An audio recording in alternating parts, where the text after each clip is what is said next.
Hey everybody, welcome back to the Snorlax Den. So 151 is a pretty big hit. Everyone's trying to get it. English or Japanese, doesn't really matter.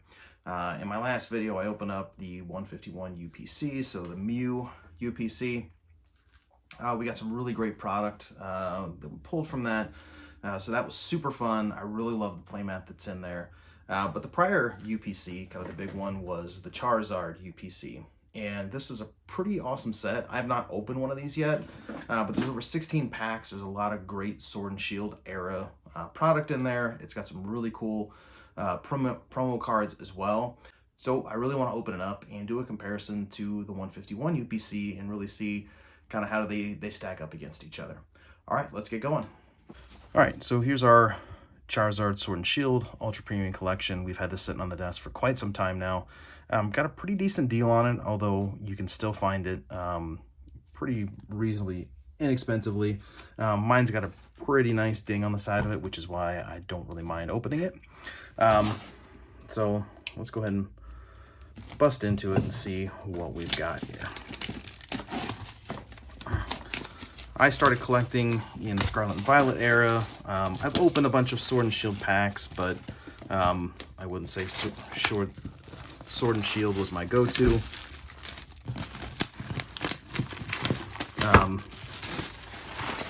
But, you know, this is Charizard, and anything with Charizard's gotta be great, right? Except for Ruler of the Black Flame. That one, not so great, in my opinion. Alright, so we've got this sweet drawer here. So again, I've not opened this, I've not seen all these products.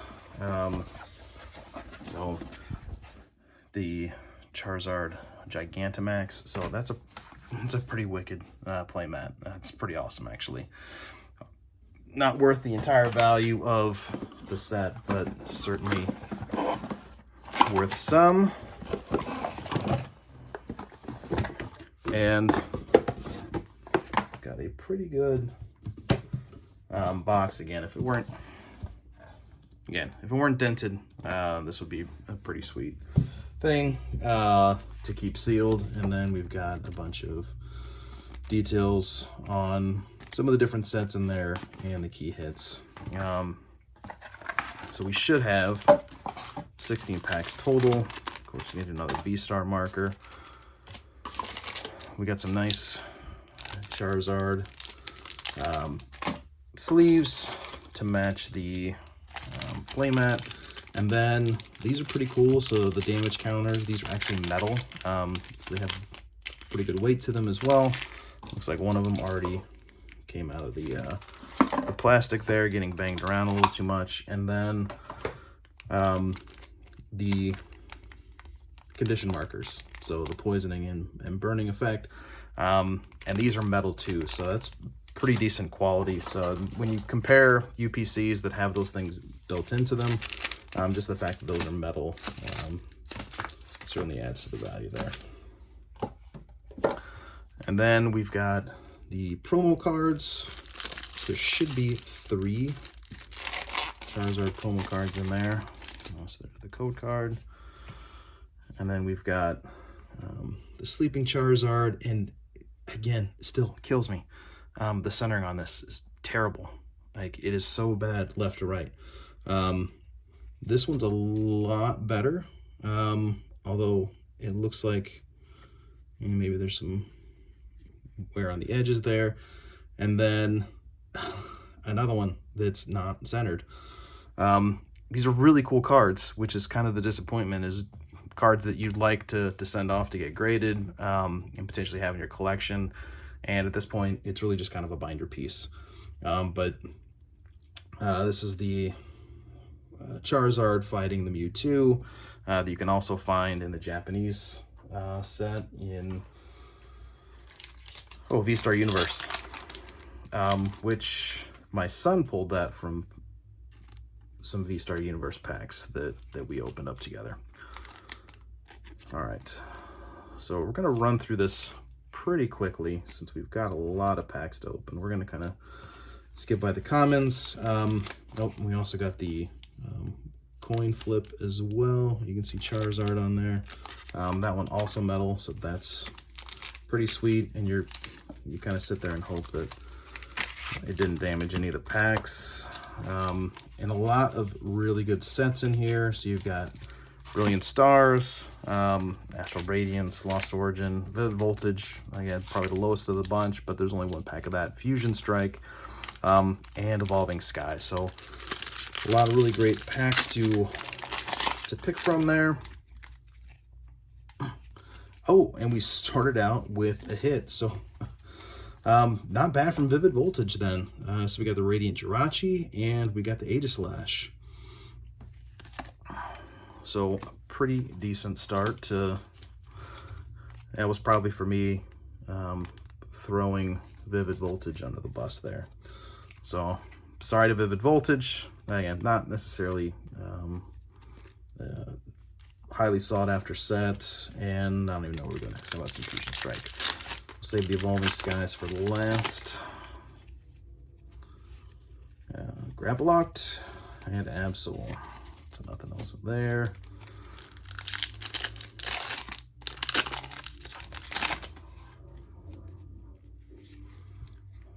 Sizzlepede and Electrode. So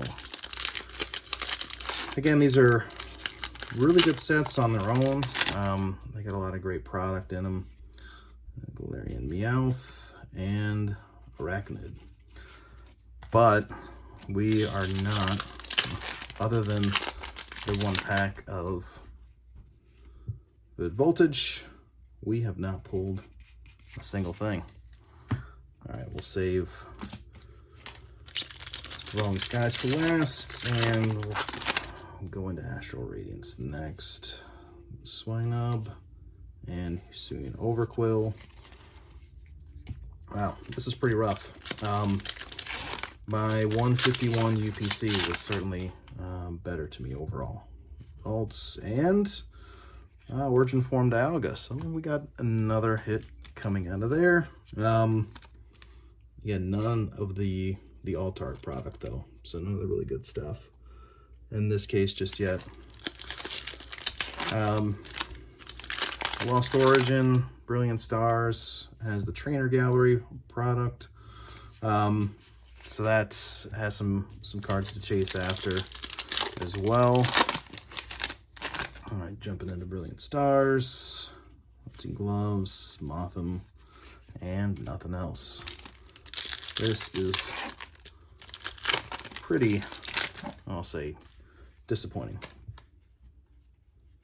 Oh, and we pulled the Zekrom, so that's a pretty awesome card. Not one that I've seen yet, so this is part of the Trainer Gallery.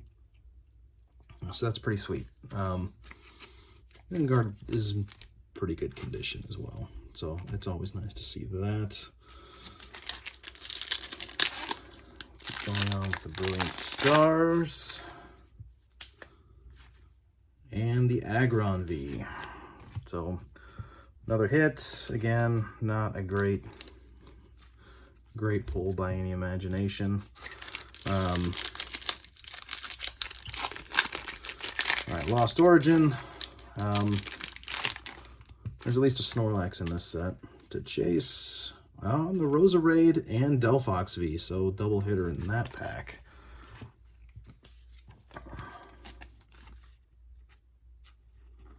So the Roserade, another one of the Trainer Gallery cards.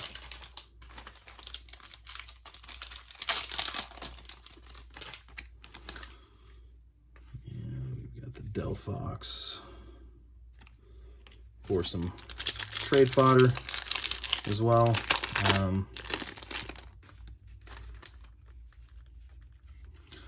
Chandelure and Magnetic. All right, so now we're down to our last 3 packs. 3 packs of Evolving Skies. Obviously, the